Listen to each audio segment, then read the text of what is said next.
पति ने पत्नी व बच्चों को उतारा मौत के घाट।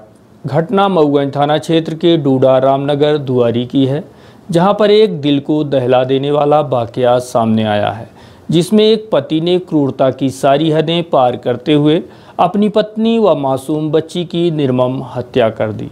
इतना ही नहीं, बेरहम पति हत्या के बाद पत्नी व बच्ची के शव को टुकड़े टुकड़े में काटकर बोरे में भरकर की फिराक में था। आखिरकार समाज को क्या हो गया है? क्या इंसानियत पूरी तरह से खत्म हो चुकी है, या क्या अब किसी भी रिश्ते में कोई लगाव या अपनापन नहीं रह गया? इस तरह के कई सवालों को जन्म देने वाले कई कारनामे आज हमारे समाज में लगातार घटित हो रहे हैं, जो मानवीयता के साथ साथ सभी रिश्ते नातों को भी तार तार कर रहे हैं। कुछ इसी तरह का एक वाकया सामने आया रीवा जिले के मऊगंज थाना क्षेत्र के ग्राम डूडा रामनगर दुआरी में, जहां पर एक बेरहम पति व क्रूर पिता ने अपनी मासूम पुत्री व बच्ची की बड़ी निर्दयता के साथ हत्या कर दी। इतना ही नहीं, निर्दयता की सारी हदें पार कर क्रूर पिता व पति ने माँ बेटी के शवों के छोटे छोटे टुकड़े कर एक बोरे में भरकर रख दिया।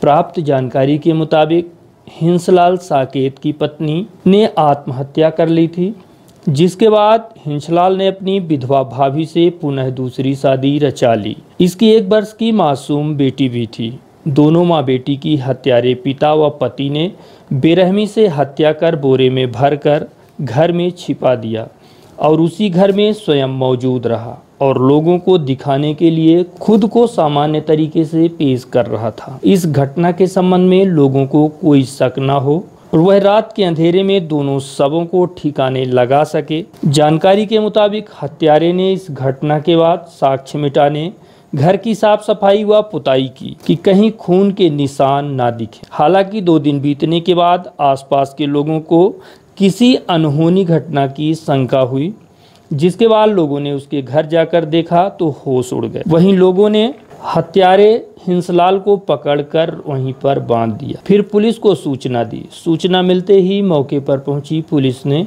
इस सनसनीखेज हत्या का खुलासा किया। घटना के संबंध में मृतका के लड़कों का कहना है कि घटना की रात पिता घर में शराब और अंडे लेकर आया था। फिर राजबहोर, महेश व स्वयं तीनों लोग घर में बैठकर खाए पिए। इस दौरान हम लोगों को घर से बाहर निकाल दिया गया था। बेटा क्या नाम है आपका? सूर्यकांत साकेत। अच्छा, ये तुम्हारे पिता ने मम्मी की हत्या कर दी है? नहीं। हाँ, मम्मी की किए हैं। कौन कौन थे उसमें? 3 जने। 3 लोग थे। हाँ। कौन कौन? जने राजबहोर, हिंसलाल, महेश। बेटा क्या नाम है? कृष्ण कुमार। ये तुम्हारी मम्मी है जो खत्म हो गई? हाँ। क्या घटना घटी? कल शाम को अंडा बनाए थे, दारू ले आए थे, पिए थे और फिर हमको लोग को भगा दिए थे, फिर मारे थे।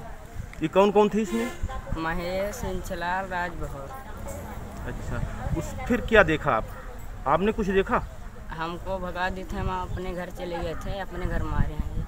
अच्छा, मम्मी से कुछ विवाद भी हुआ था क्या? नहीं को। वहीं इस हृदय विदारक घटना के संबंध में रीवा पुलिस कप्तान राकेश कुमार सिंह से बात की गई तो उन्होंने पूरी घटनाक्रम के बारे में जानकारी देते हुए बताया और कहा कि घटना कारित करने वाले आरोपी को हिरासत में लिया गया है और शवों को जब्त कर उनका पीएम कराया जा रहा है। मऊगंज में दुआरी गांव में पति ने अपनी पत्नी और बच्ची की हत्या कर दी। जिसकी हत्या की वो उसकी दूसरी पत्नी थी, जिसका नाम प्रमिला था। प्रमिला के साथ साथ अपनी 1 सवा साल की बच्ची की भी उसने हत्या की। और ये हत्या की घटना परसों और कल के दरमियानी रात है, यानी 14 और 15 की दरमियानी रात में उसने की थी। हत्या करने के बाद उसने 100 के टुकड़े भी किए और 100 के टुकड़े करने के बाद वो एक बोरी में भर दिया था। फिर उसने जहाँ पे हत्या की थी उस आंगन को उसने बढ़िया तरीके से लीपा पोता ताकि लोगों को पता न चले। लेकिन गाँव के कुछ लोगों को शक हुआ। फिर उन्होंने उससे पूछताछ करी तो उनको शक जैसे उनको लगा कि इसने कुछ गड़बड़ किया, उन्होंने तत्काल डायल 100 और थाना प्रभारी को अवगत कराया। पुलिस ने पहुंचा और आरोपी हिंसलाल साकेत को गिरफ्तार किया। एक कंबल में और एक बोरी में उसने रेड बॉडी भरी हुई थी। उसका उद्देश्य यही था कि रेड बॉडी का उसको डिस्पोजल करना है। इस उद्देश्य से उसकी हत्या की थी और आरोपी को हिरासत में लिया गया है और घटना के अन्य पहलुओं की जांच की जाए।